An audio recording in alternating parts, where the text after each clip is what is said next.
G'day, Toms. Welcome back to another episode of On the Couch. Yes, I'm here, back by popular demand.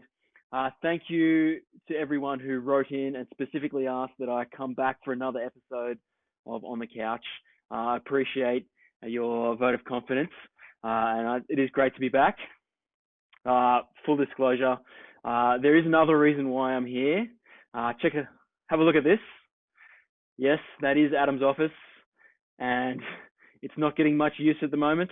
No, because he is away on holidays, so I am sitting in the hot seat. And let me tell you, we've got a great episode of On the Couch for you tonight. First of all, we have an interview with Lindsay Mackay, one of the members from our Cranebrook 9am congregation. So it'll be great to get to know her a little bit better. And then later, in response to a viewer's question, we're going to dip into Luke chapter 22 and answer a question. So get into it. Here it comes. G'day, Lindsay. Where were you born? I was born in Inverness, which is in the Highlands of Scotland. And where did you grow up? Inverness. So family are all still based over there? Yes. Yep. Yeah. And how did it happen that you came to move to Australia? It was kind of just quite an organic thing. I didn't decide I'm going to move to Australia and move here. So I actually came backpacking originally. It was kind of like the UK schoolies trip. Yep. When you had a year out, you came to Australia and Southeast Asia, travelled around, and then you went home. So that's what I did, except I didn't end up going home. So still haven't gone home. Excellent. Once you did your backpacking thing, where did you settle in Australia? In Sydney. And where in particular? Well, I was actually in the eastern suburbs of Sydney. And then after I got married, I went from Bellevue Hill to Wallachia, which was quite a change. Yes. From one side of the things, I often have people say to me, Cranebrook, the school. I go, no. Cranebrook, the E is very important. Yeah. So, yes. Cranebrook's a school in the eastern suburbs. So were you just out of school when you headed off on the backpacking tour? I was 24, I think, when I came here. Right. Yeah. So I had been travelling quite a lot. I was performing, so I was travelling about, so I didn't really have any ties, so yeah. Away you went. So we do know you a bit as a singer and a piano player. Where did that all start?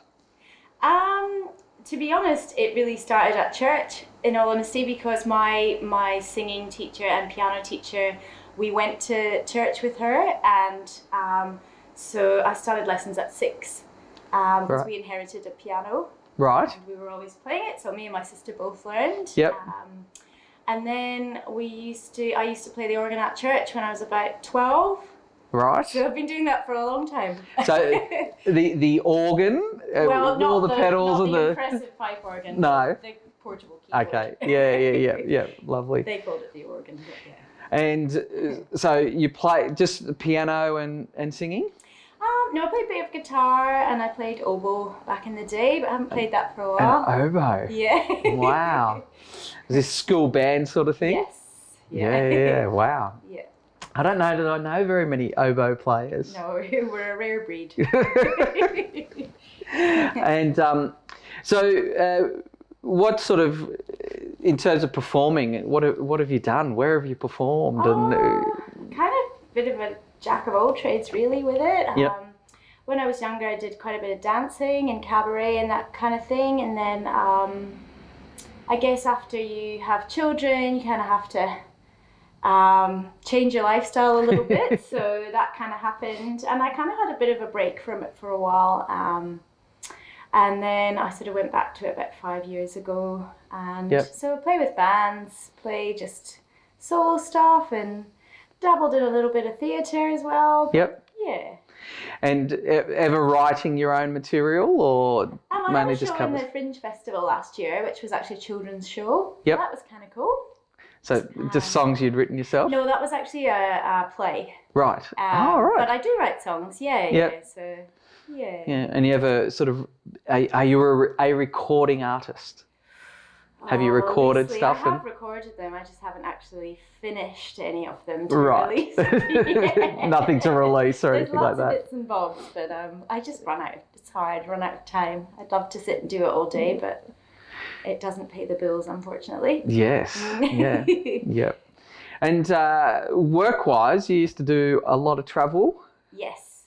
So, but not doing that anymore. No, so I used to go to China a lot, so I'm quite thankful that I'm not going there anymore at the moment. Yeah. So I think it was 3 years ago now I gave up that job. I just found it was just a bit stressful. Right. My heart wasn't in it anymore, and I just think if you have customers ringing up and complaining, and you're thinking, I don't really care, and it's time to move on. Good idea. You and Krista do love to travel, though. Yeah, we do. Yes. Yeah. So the travel bug never really left. No. Yeah. No, I enjoy seeing new things. Favorite place in the world? I love Mexico.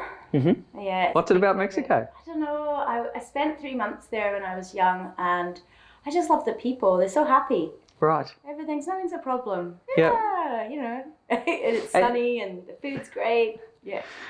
So sunny would be the polar opposite of Inverness, I'm guessing. Pretty much, yeah. So what's Inverness like? Inverness is actually, I like being in Penrith because it quite reminds me of Inverness. It's around the same size. Yep. So although Inverness is a city, it's quite small. It's got a lot bigger population now than when I lived there. Yep. But at the city centre, it never used to be a city, Right. is about the same size as Penrith. Right, okay. So there's a high street, a couple of little streets, and that's about it. We have a cathedral, so that's where I grew up going to. And now we have a university, which I think was when it changed to being a city when we got that. But Jumped up to that next level. it's very rural and it's quite isolated. So the next big city is about 2.5 hours to drive. Right.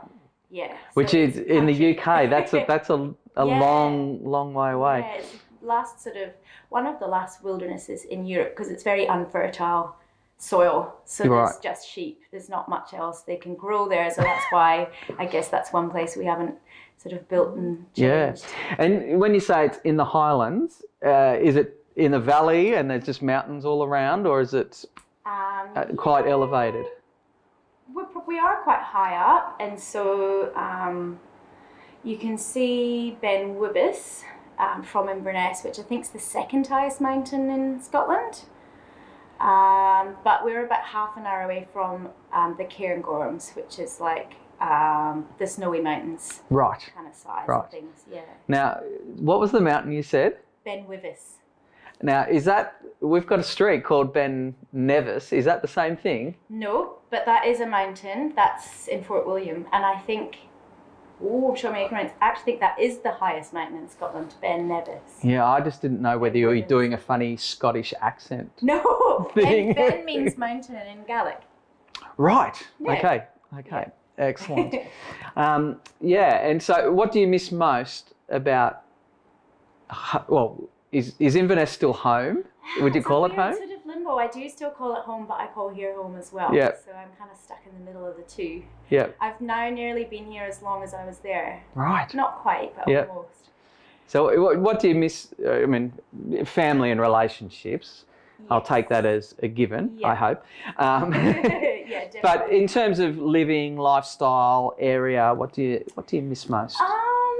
I guess I do actually miss the scenery. You know, like when I go home, I'm actually like, I've missed that view. Like, yep. But I think that's why I feel quite at home in Penrith, because we do have the Blue Mountains and we do have a big river, so it's very, very similar. Yep. Not the scenery so much, but the idea of I like being near mountains. I'm more of a mountain person than a beachy person. So do you, coming from the Highlands of Scotland, do you really call these mountains? I think there is. Or they're a bit disappointing. No, I think there's a cut-off, isn't there? Is it 2,000 feet? I don't know what that is in meters. 3,000 feet. Right. That makes it. Get it to mountains. Yeah. No, I think they are. I ski here. Usually I try to get once a year, and it's great. I really like it. Inverness and the mountains there are big, but they're not the Alps. Yeah. Yep. Yep. So it's not really that different. Yeah. Now, Inverness, I think it's fairly high up in terms of latitude. Yeah, I think we towards are the on north. the same line as Moscow. Right. So in winter, how short did the days get? Oh, so it would be dark going to school, like black dark. So Right. probably about 9ish, it's getting light. Yep. And then by sort of 2:33, it's getting dark again. Wow. So you'd go to school and come home basically in the dark. Which is kind of a bit depressing at times. Yep. But the flip side is summer's amazing because it's bright till midnight, like it's daytime. At Right through. 1:30 you can be sitting out and it's like. So how do parents go getting children to bed when it's that bright? Good curtains. Yeah, right. That's really well. You'd really need it to keep the cold out in winter and the light out in summer. But yeah, it's good. I like summer there. It's nice, and there's a nice twilight that we don't get here. I find that really strange. Like you could literally go into the shop, buy some milk, come out. Oh, it's dark. It's like here. Yeah. Someone's flicked a switch. But it just slowly gets dark there. So there's this nice twilight kind of thing. That happens that we don't really. And that's another thing. Colors in the sky is very different in the Highlands. You particularly notice it. Yeah, definitely. Yeah. Fantastic. Yeah. Well, thank you for joining us on the couch and sharing a bit of your homeland and your journeys with us. Thanks, Lindsay. Thanks for having me. Pleasure.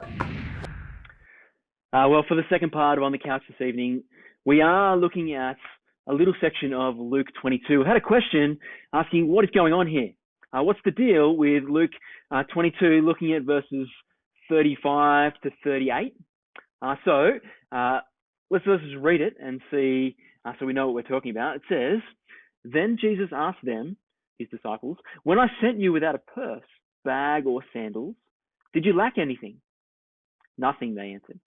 He said to them, "But now if you have a purse, take it, and also a bag. And if you don't have a sword, sell your cloak and buy one. It is written, and he was numbered with the transgressors.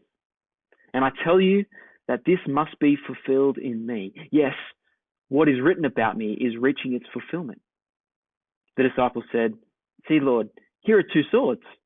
"That's enough," he replied. What is going on in this verse? It happens at the Last Supper, just after Jesus had done the bread and the wine and had some other teaching. And this comes towards the end. Well, if we're working through the 5 R's, that'd be helpful, but I want to cut straight to R3. This really gets at what this passage is saying. What does it reveal about Jesus? What is Jesus revealing about himself? Well, the key is that quote from Isaiah 53, isn't it? That he says, "And he was numbered with the transgressors. And I tell you, this must be fulfilled in me." Jesus is going to be known. He's going to be condemned. He's going to be counted as a criminal, as a sinner. This is about to take place, isn't it? When he's going to be condemned to die and be crucified by the Jews and by Pilate. And this really is the heart of what's going on here. His instructions to the disciples pivot around this moment. Jesus is about to be rejected. So what does that mean for them?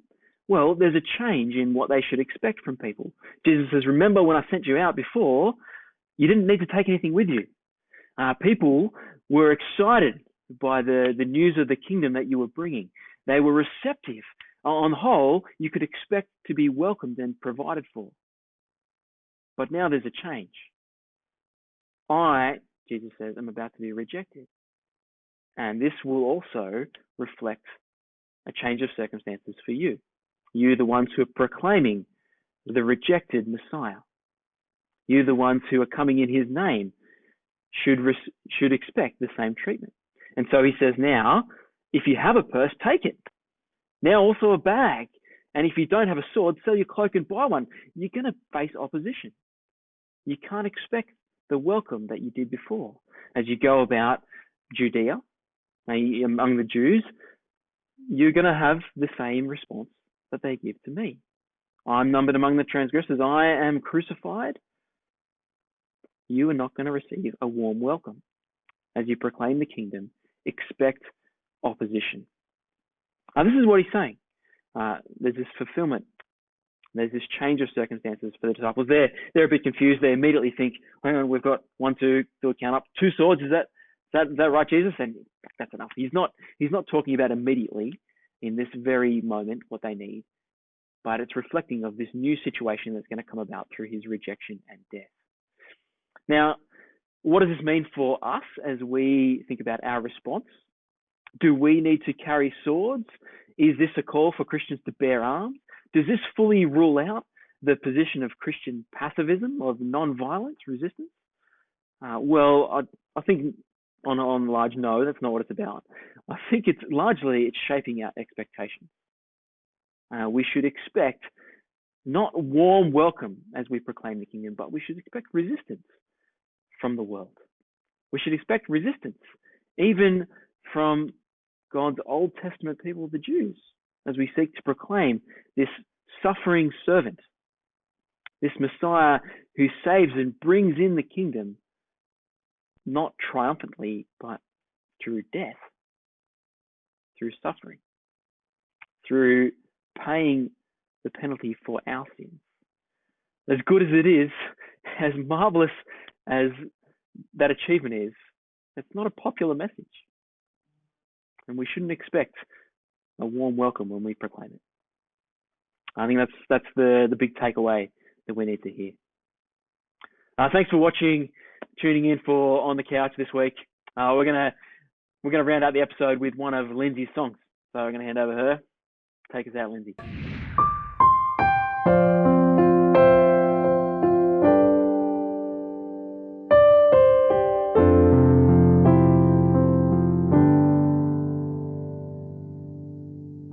Such a blessing you are, full of God's grace.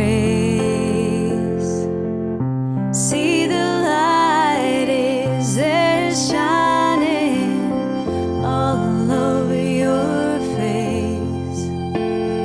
In this painful journey on this side of heaven, God is watching over every single breath.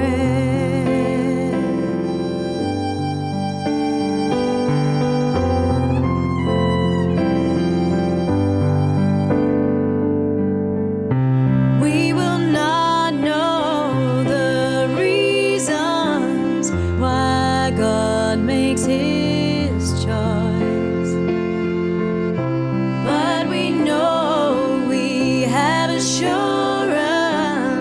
one day we'll hear his voice. In this painful journey on this side of heaven, God is watching over every single breath.